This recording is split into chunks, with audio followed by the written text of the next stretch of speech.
안녕하세요. 새벽이에요. 오늘도 참 고생 많으셨지요? 이 밤 따뜻한 옛 이야기 들으며 편안히 쉬어가세요. 자, 이제 책을 펴고 동화 속으로 떠나볼까요? 구독과 좋아요로 응원해주세요. 모두 좋은 꿈 꾸시길 바랍니다. 그럼 이제 이야기를 시작합니다. 한여름의 뜨거운 햇살 아래 조선의 외딴 산골 마을에 강민재라는 사내가 살고 있었다. 그는 한때 명문 양반 가문의 자제였으며 학문에 매진하여 왕을 섬기는 관리가 되겠다는 꿈을 품고 있었다. 어린 시절부터 붓을 잡고 글을 읽으며 그의 가슴은 오직 과거 시험의 합격과 영광으로 가득 차 있었다. 그러나 운명은 그를 비껴갔다. 11번의 과거 시험에서 번번이 낙방하며 그의 꿈은 점점 더 멀어져 갔다. 또 낙방이냐? 네가 우리 가문에 무슨 수치를 안겨주는 것이냐? 아버지의 준엄한 목소리가 집안에 울려 퍼졌다. 매번 시험에서 고배를 마실 때마다 가문의 기대는 실망으로 바뀌었고 민재의 자존심은 땅속 깊이 묻혔다. 그는 젊은 나이에 혼인을 하여 아내와 두 어린 자식을 두었지만 시험에만 몰두하느라 그들의 끼니조차 제대로 챙기지 못했다. 책상에 파묻혀 밤을 새우며 그는 가족의 배고픈 울음소리를 외면했다. 결국 아내의 인내는 한계에 다다랐다. 어느 가을밤 달빛이 희뿌옇게 깔린 가운데 그녀는 어린 자식들의 손을 잡고 민재를 떠났다. 꿈만으로는 살 수 없어요. 그녀의 떨리는 목소리는 민재의 가슴에 깊은 상처를 남겼다. 홀로 남겨진 민재는 더 이상 고향에 머물 곳이 없었다. 가문은 그를 사실상 내쳤고 관직의 꿈은 멀리 사라졌다. 결국 그는 정든 고향을 등지고 생계를 위해 외딴 산골 마을로 흘러들었다. 한때 학자의 옷을 입었던 그는 이제 도끼를 들고 대나무를 베는 일꾼이 되었다. 양반의 품격은 사라지고 그는 대나무 숲 속에서 땀과 먼지로 뒤덮인 채 하루하루를 버텼다. 마을 사람들은 그의 몰락한 신세를 딱하게 여기며 조용히 수군거렸다. 저 사람이 한때는 학자였다지. 그러나 민재는 오직 일에만 몰두했다. 그의 눈빛에는 깊은 슬픔이 깃들어 있었고 사람들은 그를 멀리했다. 그는 대나무를 베며 생계를 이어갔지만 그마저도 넉넉지 않았다. 더 많은 대나무를 베기 위해 그는 누구도 쉽게 들어가지 않는 깊은 산속으로 발을 내디뎠다. 그곳에서 운명이 그를 기다리고 있었다. 대나무 숲에서의 만남. 어느 무더운 여름날, 강민재는 대나무 숲 깊숙한 곳에서 도끼를 휘두르고 있었다. 햇빛이 울창한 대나무 사이로 간신히 스며들어 그의 땀에 젖은 얼굴을 비췄다. 도끼질 소리가 산속에 울려 퍼졌고 베어진 대나무가 묵직하게 땅에 떨어졌다. 그는 누구도 쉽게 들어오지 않는 깊은 숲속으로 더 멀리 나아갔다. 생계를 위해 더 많은 대나무를 베야 했기 때문이다. 숨을 헐떡이며 산등성이를 오르던 그의 눈에 문득 낯선 광경이 들어왔다. 빽빽한 대나무 사이로 작은 한옥 한 채가 자리 잡고 있었다.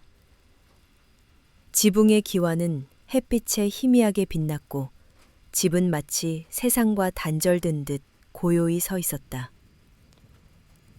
민재는 의아함을 느끼며 생각했다. 이 깊은 산 중에 어찌 집이 있단 말인가?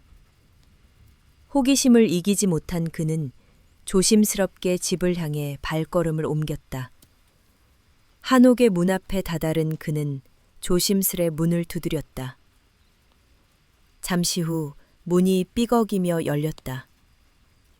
문틈으로 한 여인이 모습을 드러냈다. 그녀는 놀라울 만큼 고운 얼굴을 지니고 있었다. 눈빛은 부드러웠으나 깊은 곳에 슬픔이 담겨 있었다. 뉘시기에 이곳에 오셨소? 그녀가 조용히 물었다. 그녀의 목소리는 맑은 샘물처럼 잔잔했다. 저는 이 산에서 대나무를 베는 민재라 하오. 민재는 공손히 고개를 숙이며 대답했다. 이 집을 처음 보았소. 이 깊은 산 중에 어찌 홀로 계시오? 여인은 미소 지으며 말했다. 제 이름은 서연이요. 이곳에서 오랫동안 홀로 지내왔소. 낯선 이를 뵈니 마음이 조금 설렌다오. 그녀의 말은 간결했지만 따뜻함이 묻어났다. 민재는 이토록 고운 여인이 어찌 외딴 산중에 사는지 이상하게 여겼다. 집 한쪽에는 베어진 대나무와 장작이 쌓여 있어 누군가 오랫동안 이곳에 머물렀음을 알 수 있었다. 그날 이후 민재는 매일같이 대나무 양반 가문의 자제였소. 관직에 올라 가문을 빛내고자 했으나 11번의 과거 시험에서 모두 낙방했소. 아내와 자식들마저 저를 떠났고 이제는 대나무를 베며 근근히 살아간다오.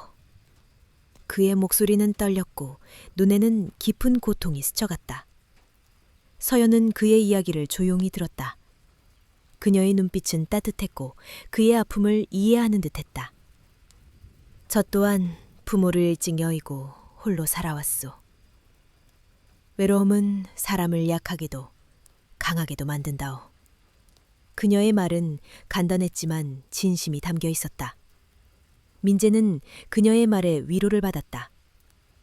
오랜만에 누군가 자신의 이야기를 들어주었고 그의 상처를 어루만져 주었다. 며칠이 지나고 민재는 서연과 보내는 시간이 점점 더 길어졌다. 그는 그녀의 한옥에서 차를 마시며 이야기를 나누었고 때로는 함께 숲속을 걸었다. 서연은 민재에게 산속의 작은 비밀들을 알려주었다. 저기 저 샘물은 여름에도 차갑다오. 그녀는 웃으며 말했다. 민재는 그녀의 미소에 마음이 따뜻해졌다. 두 사람은 서로의 외로움을 공유하며 점차 가까워졌다. 민재는 서연의 부드러운 말투와 진심 어린 태도에 끌렸다. 그녀는 그의 잃어버린 꿈과 상처를 비난하지 않았고 오히려 따뜻한 위로를 건넸다. 민재님, 지난 세월이 고달프셨겠지만 지금 이곳에서 새롭게 시작할 수 있지 않겠소. 그녀의 말은 민재의 가슴에 깊은 울림을 주었다. 민재는 매일 대나무를 베고 난 뒤 서연의 한옥으로 향했다. 그의 발걸음은 점점 가벼워졌고 마음속에는 오랜만에 희망의 불씨가 타오르기 시작했다. 그러나 그는 알지 못했다. 마을 아래에서 누군가 그를 조용히 지켜보고 있다는 것을. 주막 주인의 질투. 강민재는 하루의 고된 일을 마치고 마을 어귀에 있는 작은 주막을 찾았다. 배고픔을 달래기 위해 그는 그곳에서 밥 한 그릇과 막걸리 한 사발을 주문하곤 했다. 주막은 소박했지만 늘 손님들로 북적였다. 주막을 지키는 이는 박지숙이라는 과부였다. 40을 넘긴 그녀는 젊은 나이에 혼인한 지 몇 해 만에 남편을 전쟁터에서 잃었다. 그 후로 홀로 주막을 꾸려오며 생계를 이어갔다. 지숙은 손님들을 맞이하며 분주히 움직였지만 그녀의 눈은 종종 민재에게 머물렀다. 민재가 주막에 처음 발을 들인 날부터 지숙은 그를 눈여겨보았다. 양반 출신임에도 불구하고 대나무를 베며 묵묵히 살아가는 그의 모습은 그녀의 마음을 움직였다. 지숙은 그의 조용한 태도와 슬픔이 깃든 눈빛에 끌렸다. 그녀는 하지만 민재는 언제나 말없이 밥을 먹고 술잔을 비울 뿐 그녀에게 눈길을 주지 않았다. 지숙은 속으로 아쉬움을 삼키며 그의 마음을 얻고 싶다는 바람을 품었다. 그러던 어느 저녁, 민재가 주막에 앉아 평소와 달리 입을 열었다. 지숙 씨, 산속 대나무 숲에 홀로 사는 여인에 대한 소문을 들은 적 있소? 그의 목소리는 부드러웠지만 어딘가 설렘이 묻어 있었다. 지숙은 손을 멈추고 그의 얼굴을 바라보았다. 민재는 말을 이어갔다. 그 여인은 서연이라 하오. 고운 자태에 마음씨마저 따뜻하니 어찌 그런 이가 깊은 산중에 홀로 사는지 모르겠소. 민재의 말은 지숙의 가슴을 아프게 찔렀다. 그의 얼굴에는 그녀가 한 번도 보지 못한 미소가 떠올랐다. 그는 서연의 이야기를 줄줄이 늘어놓았다. 그녀가 자신을 위로해준 따뜻한 말, 외로이 살아가는 모습, 그리고 그를 대하는 진심 어린 태도까지. 민재의 눈빛은 생기로 빛났고 그의 목소리는 활기에 차 있었다. 지숙은 그의 이야기가 이어질수록 마음이 무거워졌다. 그가 그토록 아끼는 사람이 자신이 아닌 다른 여인이라는 사실이 그녀를 괴롭혔다. 지숙의 가슴 속에서 질투가 스물스물 피어났다. 도대체 어떤 여인이기에 민재님을 이리도 홀린단 말인가? 그녀는 서연이라는 여인에게 알 수 없는 적개심을 느꼈다. 동시에 그녀에 대한 호기심도 커졌다. 지숙은 결심했다. 주막일을 마치면 곧장 그 한옥으로 가서 서연을 직접 보리라. 해가 지고 주왕문을 닫자마자 지숙은 거친 숨을 몰아쉬며 산을 오르기 시작했다. 달빛 아래 대나무 숲은 어둡고 고요했다. 한참을 올라가자 마침내 문제의 한옥이 눈앞에 나타났다. 지숙은 주저하지 않고 문 앞에 서서 큰 소리로 외쳤다. 이곳에 사는 여인, 어찌 감히 민재님을 홀리려 하느냐? 그는 내 사람이 될 터이니 다시는 그 앞에 나타나지 말라. 그녀의 목소리가 산속에 울려 퍼지자 갑자기 주위가 고요해졌다. 지숙은 문 앞에 서서 답을 기다렸지만 집 안에서는 아무런 소리도 들리지 않았다. 그녀의 마음은 불안과 분노로 뒤섞였다. 그 순간 그녀는 아직 알지 못했다. 이 외침이 어떤 결과를 불러올지, 그리고 서연의 비밀이 곧 드러나리라는 것을. 구미호의 정체 드러남. 박지숙의 외침이 산속에 메아리치자 갑자기 사방에서 짐승들의 울음소리가 들려왔다. 대나무 숲이 흔들리며 어둠 속에서 무언가가 빠르게 다가오는 기척이 느껴졌다. 지숙은 저도 모르게 등골이 서늘해졌다. 그 순간 하얀 털을 지닌 개의 꼬리가 달빛 아래 반짝였고 그 눈빛은 마치 혼을 빼앗을 듯 형형이 빛났다. 지숙은 숨을 삼키며 뒷걸음질 쳤다. 공포에 사로잡힌 그녀는 뒤도 돌아보지 않고 산을 뛰어내려왔다. 날이 밝자마자 지숙은 숨을 헐떡이며 강민재의 초라한 오두막으로 달려갔다. 문을 두드리는 소리에 민재가 마루로 나왔다. 그의 얼굴은 평소처럼 담담했지만 지숙의 창백한 얼굴을 보고 의아해했다. 지숙 씨, 아침 일찍 무슨 일이시오? 얼굴이 말이 아니구려. 지숙은 떨리는 목소리로 말을 꺼냈다. 민재님, 어제 제가 말씀드린 그 한옥의 여인, 서연이라 하던 그 여인을 절대 만나서는 아니 되옵니다. 그 여인은 사람이 아니에요. 해가 지면 구미호로 변하는 요괴입니다. 그녀의 목소리는 다급했고 두려움으로 가득 차 있었다. 민재는 그녀의 말을 듣고 코웃음을 쳤다. 지숙씨, 간밤에 무서운 꿈이라도 꾸셨소. 어찌 그런 터무니없는 말씀을 하시오. 그는 서연의 따뜻한 말투와 부드러운 미소를 떠올리며 그녀가 요괴라는 말을 믿을 수 없었다. 하지만 지숙은 물러서지 않았다. 그녀는 민재의 손을 잡고 애원하듯 말했다. 제가 어찌 거짓을 말하겠습니까?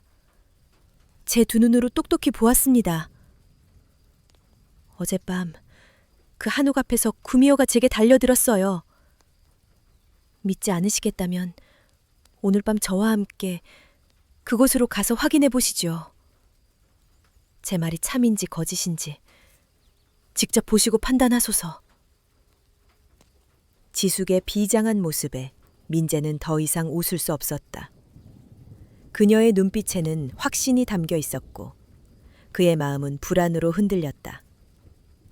서연이 정말 요괴일 리 없다고 생각했지만 지숙의 단호한 태도는 그의 확신을 흔들었다. 그는 고개를 끄덕이며 말했다. 좋소. 오늘 밤 함께 가서 확인해 보리다. 해가 기울고 어둠이 깔리기 시작하자 민재와 지숙은 무거운 발걸음으로 산을 올랐다. 대나무 숲은 어둠에 잠겨 있었고 바람 소리만이 고요를 깼다. 마침내 한옥이 눈앞에 나타났다. 집은 고요했고 창문 너머로 희미한 불빛이 새어나왔다. 지숙은 몸을 부들부들 떨며 문 앞에 섰다. 그녀는 용기를 내어 큰 소리로 외쳤다. 이 못된 요괴야, 당장 모습을 드러내라. 그녀의 외침이 산속을 울리자 사방에서 짐승들의 울음소리가 터져나왔다. 대나무가 흔들리며 어두운 목소리는 간신히 나왔다.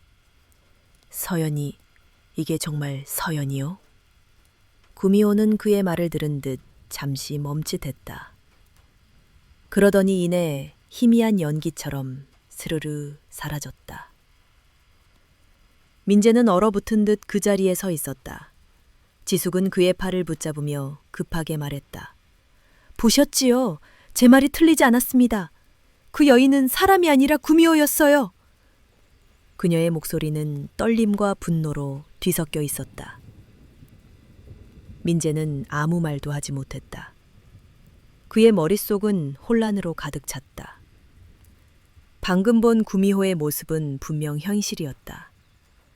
그러나 서연이 자신에게 보여준 따뜻한 마음, 그녀의 위로와 진실된 태도는 그의 가슴에 깊이 남아 있었다. 그는 지숙을 바라보며 말했다.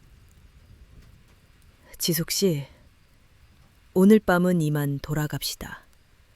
내 마음이 어지러우니 생각할 시간이 필요하오. 지숙은 마을로 돌아가며 굳게 다짐했다. 이 요괴를 그대로 두었다가는 마을에 큰 화를 불러올 것입니다. 내일 아침 장정들을 모아 저를 쫓아내겠습니다. 민재는 그녀의 말을 들으며 마음속에 파도가 일었다. 눈으로 구미호를 보았으니 지숙의 말이 틀리지 않음을 알았다. 하지만 서연의 따뜻한 미소와 그녀가 건넨 위로가 자꾸만 떠올랐다. 그는 혼란 속에서 집으로 돌아왔다. 학자의 갈등. 강민재는 그날 밤 잠을 이룰 수 없었다. 어둠 속에서 본 구미호의 모습이 눈앞에 생생히 떠올랐다. 하얀 털과 성광처럼 빛나는 눈빛, 그리고 9개의 꼬리가 흔들리던 장면은 그의 마음을 뒤흔들었다. 박지숙의 경고가 귓가에 맴돌았다. 그 여인은 요괴입니다. 마을에 화를 불러올 거예요. 그녀의 말은 분명 사실이었다. 민재는 자신의 눈으로 구미호를 보았으니 그 정체를 부정할 수 없었다. 하지만 그의 마음은 혼란으로 가득했다. 서연이 보여준 따뜻한 미소, 그의 고통을 어루만져준 부드러운 말들이 자꾸만 떠올랐다. 그녀는 민재가 홀로 외로이 지내던 날들 속에서 유일하게 위로를 준 사람이었다.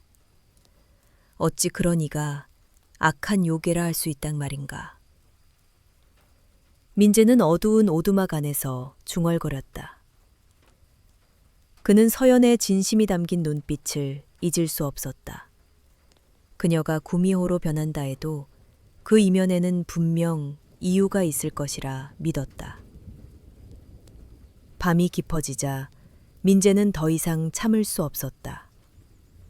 그는 자리에서 일어나 다시 한옥으로 향했다.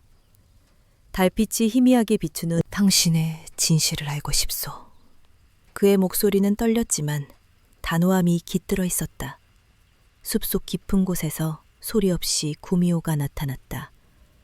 달빛 아래 하얀 털이 빛났고 9개의 꼬리는 천천히 흔들렸다. 그 모습은 무섭도록 아름다웠다. 민재는 두려움 속에서도 물러서지 않았다. 그는 구미호의 눈을 바라보며 말했다. 서연, 당신이구려. 어찌하여 밤마다 이런 모습이 되는 것이오. 나에게 진실을 말해주시오. 그의 목소리에는 간절함이 묻어났다. 구미호는 잠시 그를 바라보더니 이내 희미한 연기처럼 사라졌다. 대신 서연이 사람의 모습으로 나타났다. 그녀의 얼굴은 눈물로 젖어 있었다. 민재님, 어찌 저를 두려워하지 않으시오.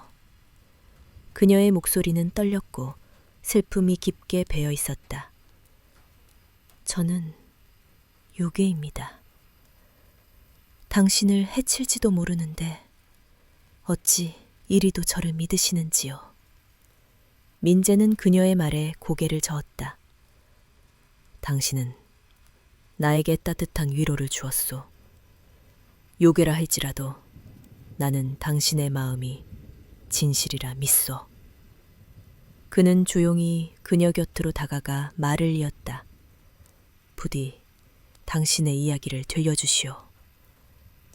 어찌하여 이런 운명을 짊어지게 되었는지 알고 싶소.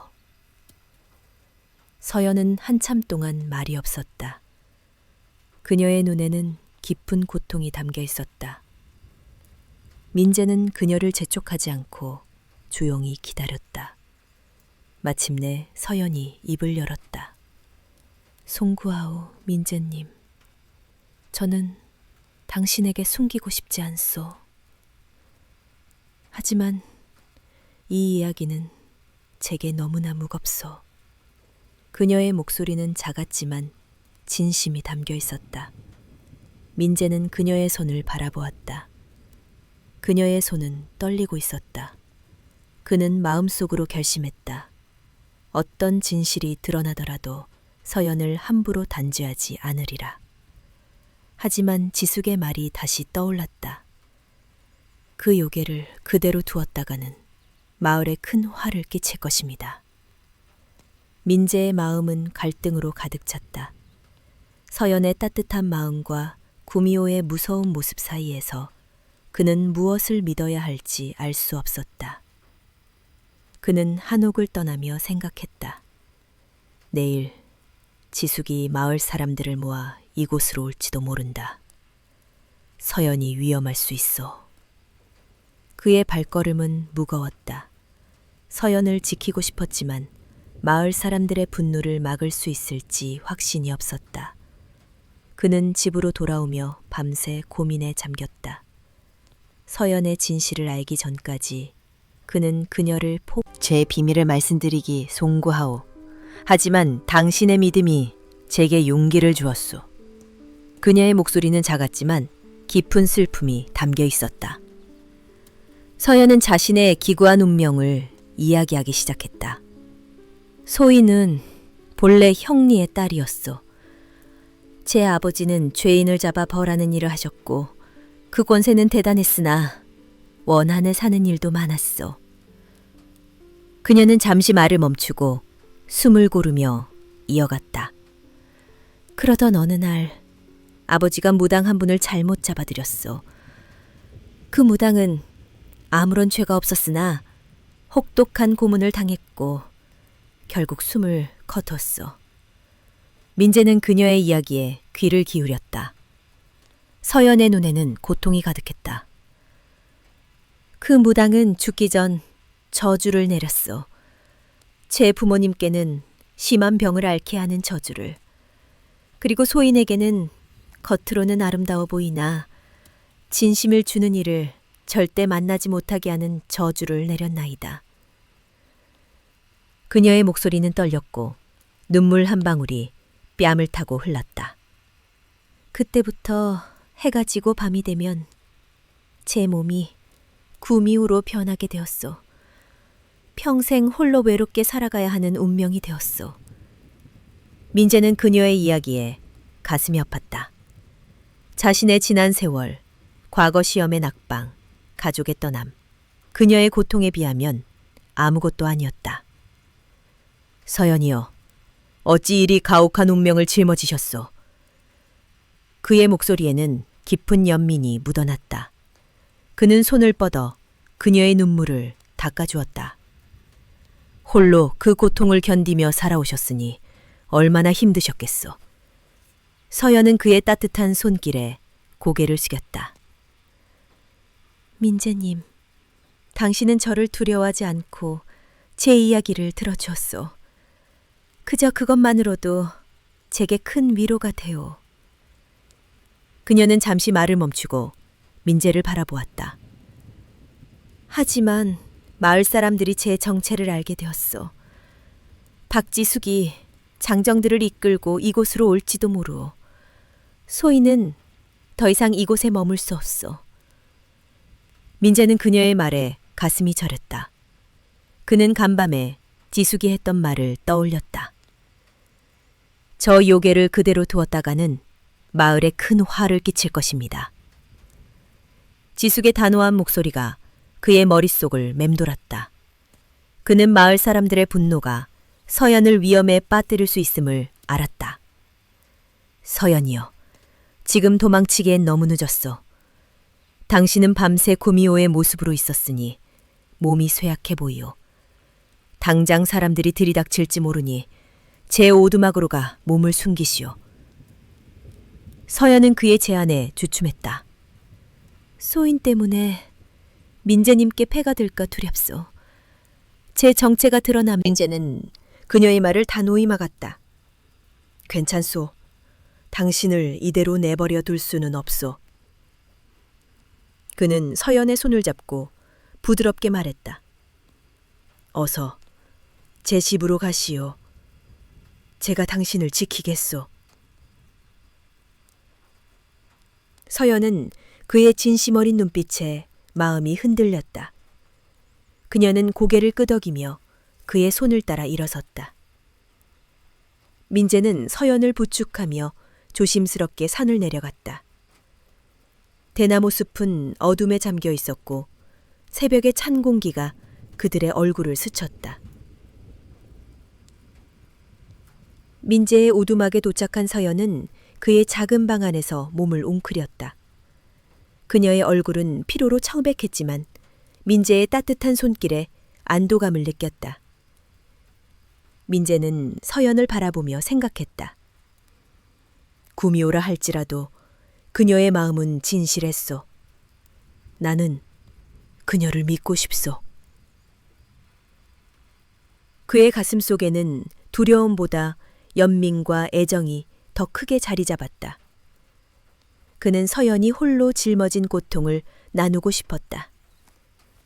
하지만 그는 알았다. 날이 밝으면 지숙과 마을 사람들이 이곳으로 올지도 모른다는 것을. 그는 문 밖을 바라보며 마음을 다잡았다. 어떤 일이 있어도 서연을 지켜야 하오. 해결과 떠남. 날이 밝자마자 박지숙은 주막에 모인 마을 장정들을 선동하여 사연의 한옥으로 향했다. 그들은 횃불을 들고 대나무 숲을 뚫고 나아갔다. 한옥에 도착한 그들은 문을 거칠게 두드렸으나 안에서는 아무런 인기척도 없었다. 문을 열고 들어가 보니 집은 텅 비어 있었다. 지숙은 분노와 실망으로 이를 악물었다. 그 요괴가 도망쳤구나. 그녀는 곧장 민재의 오두막으로 방향을 돌렸다. 민재의 오두막 앞에 도착한 지숙과 장정들은 대문을 세게 두드렸다.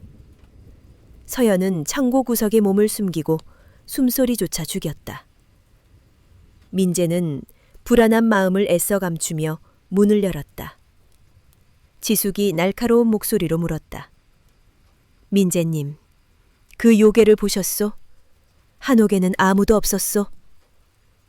민재는 침착하게 대답했다. 지숙 씨, 무슨 말씀을 그리 하시오? 어찌 내가 구미호를 숨기겠소? 간밤에 그 여인이 마을 사람들을 피해 멀리 도망갔을 것이오. 그의 얼굴은 흔들림 없이 담담했다. 지숙과 장정들은 그의 표정에서 아무 단서도 찾지 못했다. 결국 그들은 헛된 발걸음을 돌려 마을로 돌아갔다. 민재는 그날 하루 종일 서연 곁을 지켰다. 그는 창고 문을 살피며 그의 목소리에는 후회가 묻어났다. 하지만 이제 알았어. 재물이나 명예보다 사람의 마음이 더 소중하다는 것을. 서연은 그의 말을 듣고 고개를 끄덕였다. 민재님, 소인도 외로이 살아오며 그 진리를 깨달았어. 그녀의 목소리는 조용했지만 따뜻했다. 두 사람은 서로의 상처를 이해하며 깊은 공감을 나눴다. 해가 지고 어둠이 깔리자 서연은 불안한 얼굴로 말했다. 민재님, 곧 밤이 되어 제 몸이 다시 구미호로 변할지도 모르오. 더 이상 민재님께 폐를 끼칠 수 없으니 소인은 멀리 떠나야겠소. 그녀의 목소리에는 미련과 두려움이 섞여 있었다. 민재는 그녀의 말을 듣고 가슴이 아팠다. 그는 서연을 떠나보내고 싶지 않았다. 하지만 그는 고개를 끄덕이며 말했다. 알겠소. 당신 뜻이 그렇다면 어쩔 수 없소. 그러나 이상한 일이 일어났다. 밤이 깊어지고 달빛이 창고를 비췄지만 서연의 몸은 구미호로 변하지 않았다. 1시진이 지나고 2시진이 지나도 그녀는 여전히 사람의 모습으로 민재 곁에 앉아 있었다. 민재가 놀란 눈으로 바라보자 서연은 그의 눈을 마주하며 떨리는 목소리로 말했다. 무당의 저주는 진심을 주는 이를 만나지 못하게 하는 것이었소. 아마도 민재님의 진심이 저를 구속하던 저주를 풀어준 것 같소. 민재는 기쁨으로 가슴이 벅찼다. 그는 서연의 두 손을 잡으며 말했다. 이제 더는 헤어질 이유가 없소. 저주가 풀렸으니 나와 함께 이 마을을 떠나 새로운 삶을 시작합시다. 서연은 그의 제안에 잠시 망설였다. 민재님, 이 마을에서 어렵게 정착하셨는데 정말 떠나도 괜찮겠소? 그녀의 목소리에는 걱정이 담겨 있었다. 민재는 단호히 대답했다. 중요한 것은 어디에 사느냐가 아니라 누구와 함께하느냐요. 우리가 함께라면 어디든 갈 수 있어. 서연은 그의 진심에 감동하여 고개를 끄덕였다. 동이 트자 두 사람은 소박한 짐을 챙겨 손을 맞잡았다. 대나무 숲을 뒤로하고 그들은 희망을 안고 마을을 떠났다. 새벽 안개 속으로 사라지는 그들의 발걸음은 가벼웠다.